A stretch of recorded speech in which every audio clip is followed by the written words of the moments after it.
भागवत महापुराण की जय। कृष्ण कन्हैया लाल की जय। राधा रानी की जय। भगवान श्री कृष्ण के सभी भक्तों को राधे राधे। जय श्री कृष्ण। आज मैं आपको सुनाऊंगी भागवत महापुराण में तीसरे स्कंद में 21वां अध्याय, कर्दम ऋषि की तपस्या और भगवान का वरदान। विदुर जी ने कहा, मुनिवर, आप मुझे मनु की 5 संतानों के विषय में बता चुके हैं। मनु के पुत्र प्रियव्रत और उत्तानपाद ने 7 द्वीप वाली पृथ्वी का धर्म पूर्वक पालन किया था। उनकी पुत्री देवहूति कर्दम प्रजापति से ब्याही थी। देवहूति योग के सभी लक्षणों से युक्त थी।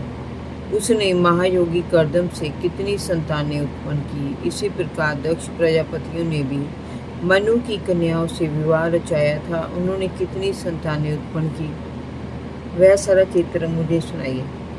मैत्रेय जी ने कहा, विदुर जी, जब ब्रह्मा जी ने कर्दम जी को संतान उत्पन्न करने के लिए कहा तो वे सरस्वती नदी के तट पर बैठकर श्री हरि का ध्यान करके तपस्या करने लगे। 10,000 वर्ष तक तपस्या करने के उपरांत भगवान श्री हरि ने उन्हें दर्शन दिए। कर्दम जी ने प्रभु को साष्टांग प्रणाम किया और कहा, हे प्रभु, आप संपूर्ण सत्व गुणों के आधार हैं। आज आपके दर्शन पाकर मेरा जीवन धन्य हो गया। आपके चरण कमलों का ध्यान करते हुए मैं इस भवसागर से पार हो जाऊंगा, इसमें किंचित भी संशय नहीं है। प्रभु, मेरा हृदय काम कलुषित है।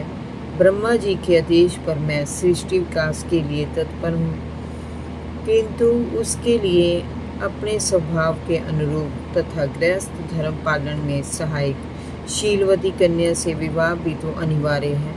इसके लिए मैं आपकी शरण में आया हूँ, कृपया मेरा मार्गदर्शन करें। भगवान श्री हरि ने कहा, हे विप्रवर, तुम्हारे मन की बात को जानकर मैं पहले से ही इसकी व्यवस्था कर चुका हूँ। प्रसिद्ध यशस्वी सम्राट स्वयंभू मनु 7 द्वीपों वाली पृथ्वी का धर्म पूर्वक शासन करती हैं। वे अपनी महारानी शत्रुपा के साथ तुमसे मिलने आएंगे। उनकी एक अति सुंदरी कन्या देवहूति विवाह के योग्य है। वे उसे तुम्हें अर्पण करेंगे।